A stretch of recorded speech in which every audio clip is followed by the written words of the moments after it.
You're not the angel I once knew. You've broken my heart.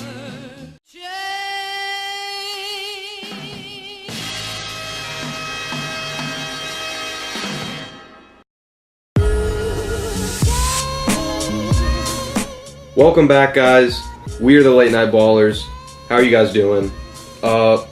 Today we're going to be doing something a little bit different today. Obviously, they can tell by the video.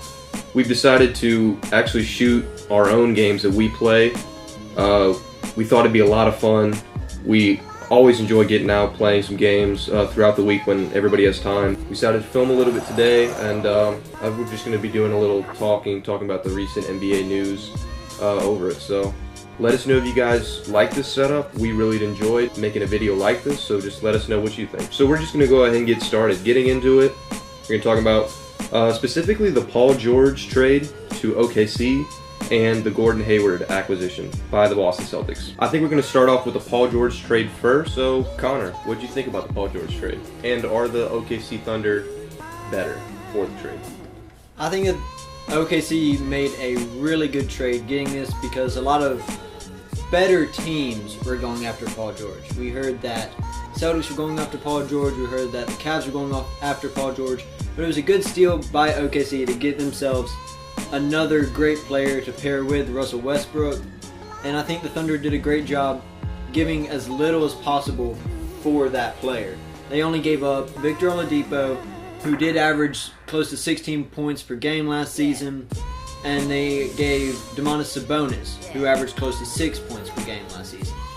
And they gave him up for Paul George, who was averaging close to 24 points per game. So it was a huge gain for them. As for the Pacers, they need to groom their young stars. Miles Turner, he averaged 14.5 points, 7.3 rebounds, and 2.1 blocks. That's a lot of blocks for a young big man like that. So if they can continue making sure he gets what he needs on the court, make sure he is involved on every single play, keep involving all of their young stars, then that's where they need to go in the future. They can't try and focus on an older veteran or anything. They need to focus on their young stars and get them better and build around them. Will, what did you think about the trade? Do you think OKC's better with it? You know, having two stars now like Russell Westbrook, Paul George. Is that enough in the really competitive West to maybe make it to the second round even? Well, my biggest concern with Paul George, and this is just me being biased, is you never see him explode. You never see him have like those games where you're like, he deserves to be talked of like top 5 best players in the NBA. I like Paul George, but I've never seen him like explode or have like a great game. And where he's not with the Pacers anymore, he's not the only person to actually do something in a game. I know that Westbrook kind of took the reins this year and made it his team. I don't know how Paul George is going to take that. I don't know if he's going to be better or worse. All in all, I mean, again, we can't really tell what he's going to do because we don't know what kind of dynamics are going to happen, what kind of variables are going to get in his way or in the team's way. So I mean, I think it was a good trade, but I don't know. We'll just have to see, I guess. I'm definitely interested to see how Russell Westbrook and Paul George pair. Obviously, KD, whether he said it wasn't because of Russell Westbrook or not, they did have some troubles with chemistry. I think Russell Westbrook's a guy who really likes to dominate the ball. He's a fantastic player. Like that's not a question. Like I think he probably deserved to be MVP, putting up triple-double like numbers. But I'm interested to see if he'll actually step back a little bit, work with Paul George in his game a little bit more, compliment him throughout the game, so they can maybe win some games, maybe try to make it to the Western Conference Finals, second round of the playoffs, anywhere. I think that the Thunder will be really good. I think they could probably make it. Maybe if you think about the teams that are good in the West right now, it's the Warriors, Spurs, Rockets now, probably the Timberwolves, but they can be somewhere around a 4 or 5 seed. I can definitely see that, and because of that, I could see Paul George staying. Will he? I don't know, because we've heard talks he wants to go to Los Angeles. I think if they're good enough, if they maybe make it to the Western Conference Finals, he will stay.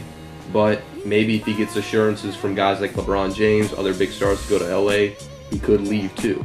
So it's really interesting, and I'm really looking forward to see how that'll play out. Moving on from that, we're going to dive in a little bit deeper to the Gordan Hayward signing with the Boston Celtics. I think a lot of people saw this coming. It finally came true. The Celtics signed Gordan Hayward for 4 years, $128 million deal. Huge deal.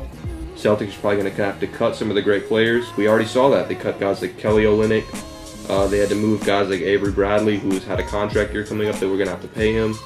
They moved him to the Pistons for Marcus Morris, for a nice player, but Avery Bradley was one of the few really good two guards in the league. So let's dive into that. How'd you feel about the Gordan Hayward signing, Connor? I was ecstatic because the Celtics have needed that next star player to go with their great core, go with a great coach, and I think Gordan Hayward was that person. A lot of people were saying Paul George, but he does have that 1 year rental on him. Gordan Hayward also played with Brad Stevens in college. He was the coach, and Gordan Hayward, they gave Duke actually a run for their money in that tournament. So I think that Gordan Hayward was the best fit for that superstar that the Celtics needed to make it to the next level, maybe beat the Cavs, take them to a few more games than what they did this year.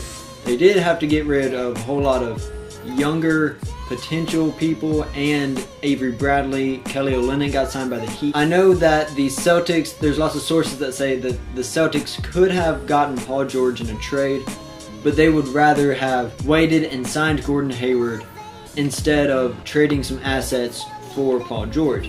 And they were so sure that they could get Gordan Hayward in the offseason that they did not want to, trade some draft picks and maybe some role players to get Paul George instead for what could have been just a 1 year thing. So I know that is one reason why they did not pull the trigger on Paul George trades, because multiple times there were Celtics fans angry at Danny Ainge for not making trades that they thought should have happened earlier, like on draft nights and trade deadline. But I'm glad that he did not, because I would rather have Gordan Hayward than a 1 year Paul George and him go to LA a year later. Will, with Gordan Hayward signing the Celtics, having a core like Isaiah Thomas, Gordan Hayward, potentially Jaylen Brown and Jason Tatum, Al Horford, is that enough to beat the Cavaliers? Are they going to compete at all? Maybe make it to 6 games? Well, the thing with the Cavs is they have LeBron, and I mean, he's definitely not slowing down anytime soon. But I like the Celtics' chances just because they are a good team now. It's not like they're gonna get worse. They might be a little bit lacking on like perimeter defense with Avery Bradley being gone, but at the same time, again, we just don't know. But I like Gordan Hayward a lot. I like Isaiah Thomas. I think Isaiah Thomas is very good. But I think that they would most definitely give the Cavs room for their money. But I'm glad that Gordan Hayward went to the Celtics. I am a Heat fan, so it kind of hurt me a little bit. But if he would have gone to the Heat, I think that he would have kind of been on a deadbeat team, because the Heat are in rebuild mode. And I understand that they're going to make the playoffs next year, but it's the East, so it's pretty much like a D2 school. But I mean, if he would have gone to the Heat, sure, we probably would have gone from 8th seed to 6th seed. We still wouldn't have done anything. So I'm glad that he went to a team to where we're actually going to we might see someone different in the finals, because I don't know if I'm standing alone here, but I can't stand seeing the Warriors and the Cavs in the finals every single year. I just going into a season with the preconceived notion that we're going to see the same two teams in the finals for, third, fourth year in a row? 3 years? 4 years? 4 years in a row. So, I mean, I just don't like that. But God, I hope that the Celtics can actually do something this year. Because, I mean, they did something last year, but they didn't finish, didn't follow through. But all in all, I mean, again, I like the trade. I thought it was smart. I think that some of the Celtics fans were kind of freaking out a little. I mean, Danny Ainge knows what he's doing. I was actually a little hesitant on Danny Ainge's GM skills after they couldn't get Paul George. I was really hoping. I knew it made cap sense. I heard that to get Gordan Hayward first, but I was kind of disappointed that they didn't get anybody besides Gordan Hayward. But I agree with you. I think this definitely adds more parity in the league. I think it really helped. It'll definitely help in the Eastern Conference when you get down to the playoffs. Whether they make it or not, hopefully we can at least see a good Eastern Conference Finals, because last year's wasn't that great. Alright, well that about wraps it up for us, guys. We really enjoyed doing this video. Thank you guys so much for watching. I loved being able to film us actually playing. This is actually why we do it. This is why we started the channel. And that'll be about it for us, guys. We really enjoyed that you came and watched it. Alright, see you guys.